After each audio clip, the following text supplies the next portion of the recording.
Bonjour les amis, nouvelle vidéo aujourd'hui pour parler de Monseigneur Roux, mais juste avant de voir l'extrait, je dois faire un petit mea culpa, mais surtout une rectification. Monseigneur Roux n'appartient pas à l'église ni au Vatican, c'est un CD vacantiste, donc il a été excommunié par le Vatican. Alors, pour les CD vacantistes, il est reconnu comme Monseigneur Roux, mais par le canon officiel du Vatican, il n'est pas reconnu comme tel. Il a été également condamné, cet homme a été également condamné, ce qui n'empêche pas que les propos qu'il tient dans ses vidéos et sur sa chaîne YouTube me plaisent personnellement et je sais qu'il vous plaît et qu'il tient un discours sensé, un discours de vérité et on aimerait tous que les prêtres, ou en tout cas beaucoup de prêtres en France, tiennent ce type de discours, mais je devais rétablir cette vérité. C'est compliqué d'avoir le vrai et du faux. Je ne connais pas, bien sûr, toute son histoire. Vous le savez, je ne sonde pas les cœurs ni les âmes. Donc, on va s'intéresser plutôt à ses propos. Si vraiment cela vous pose problème, eh bien, vous me le direz en commentaire et j'arrêterai de parler de Monseigneur Roux. Si vous êtes capable de passer outre ça, eh bien, on continuera, bien sûr, à l'écouter de manière régulière parce qu'il tient vraiment des propos intéressants. Allez, juste avant de l'écouter, bien sûr, n'oubliez pas de vous abonner, le commentaire, le like, bien sûr, le boost et le partage de cette vidéo. On l'écoute et on en discute juste après. Nous sommes donc le premier dimanche après Noël, l'octave de la Nativité. Il faut se souvenir d'une chose avec Noël. Cet enfant qui a les bras ouverts pour nous accueillir. Cet enfant qui dirige, qui devrait diriger notre cœur et notre vie. Lorsqu'on sait ce qui se passe dans le monde aujourd'hui, on ne peut que pleurer. Pleurer sur nos propres péchés, mais pleurer sur les péchés de l'humanité.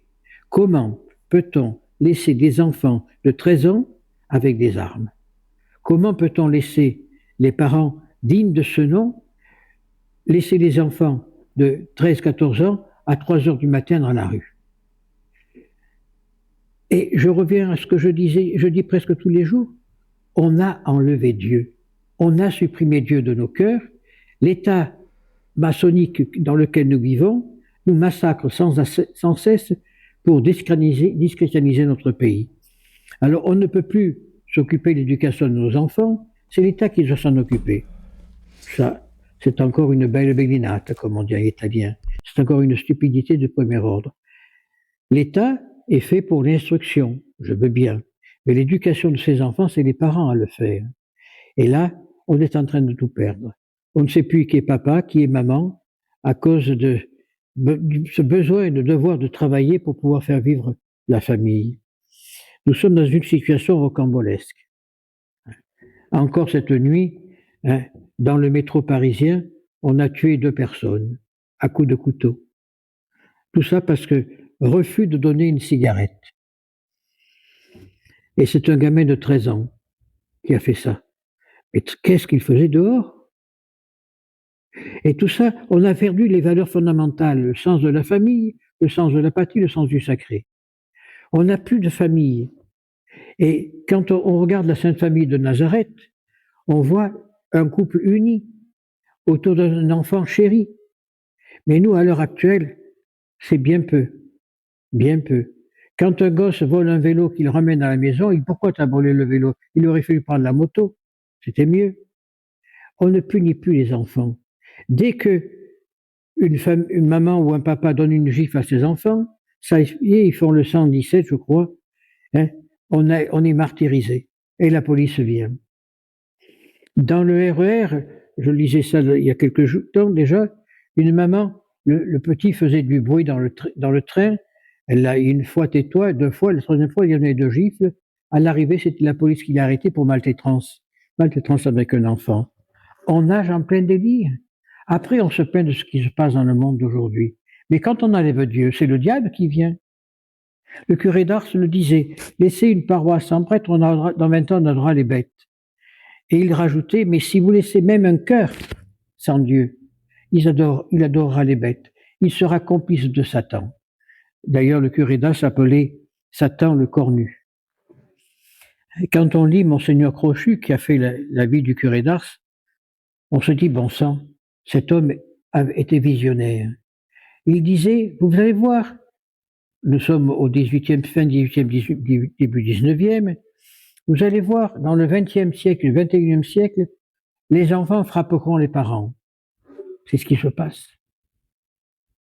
Les parents n'ont plus aucune autorité. Alors on peut se poser des questions.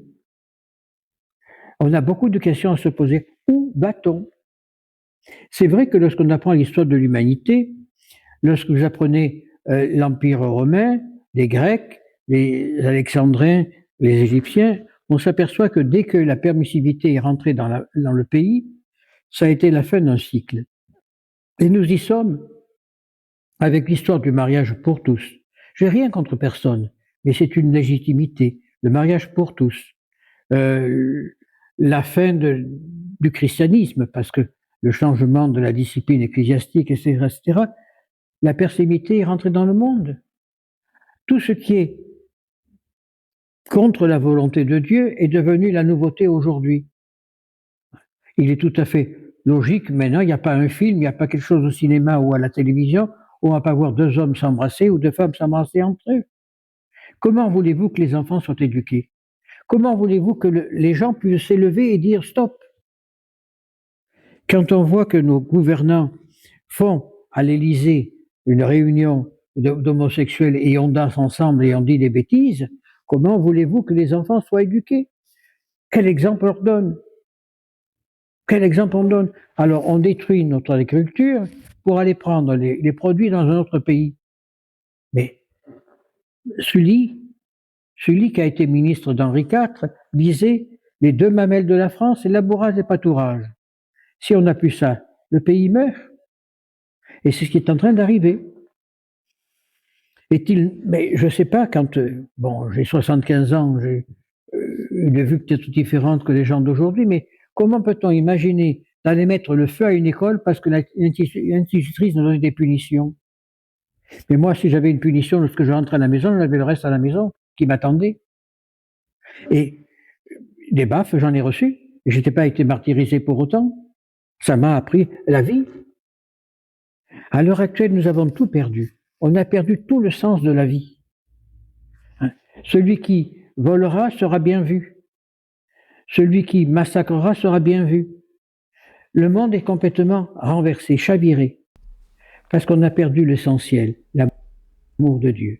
Quoi qu'on pense de Monseigneur Roux, je pense qu'on ne peut qu'être d'accord avec ses propos. En France, on a cru pouvoir tout réinventer. Enfin, en tout cas, la République, avec tout ce qu'elle a apporté, avec ses créateurs maçonniques, a cru pouvoir refaçonner la société et le pays pour un monde meilleur. Et on voit aujourd'hui le destin néfaste, dramatique qu'attend la France. 2026 sera une année charnière.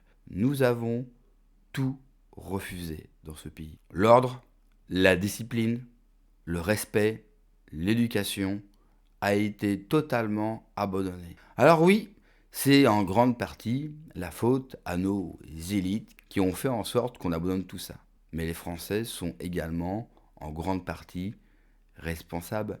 Les mêmes qui vont se plaindre de l'état du pays si demain vous mettez quelqu'un de dur et qui applique un vrai programme de tolérance zéro et qui remet ce pays sur les bons rails, les mêmes, en tout cas certains, vont se plaindre que cet homme est trop dur, vont se plaindre de sa radicalité, alors qu'il n'y a aucune radicalité.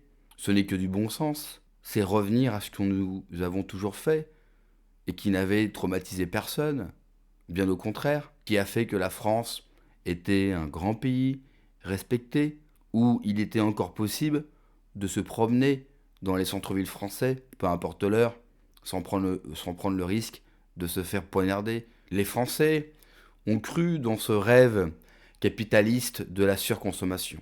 Et ils ont pensé, et on a tous cru, que la consommation allait remplacer, bien sûr, la morale commune que nous avions avant, c'est-à-dire Dieu, qui permettait à une société d'être beaucoup plus sereine et d'être agrégée à une norme sociale commune qui nous faisait tous avancer dans le même sens. On a cru bon détruire tous les repères de ce pays et aujourd'hui, eh bien, nous avons une population qui est complètement perdue, qui ne sait plus quoi faire. Nous avons même aujourd'hui ce qu'on appelle des religions de substitution.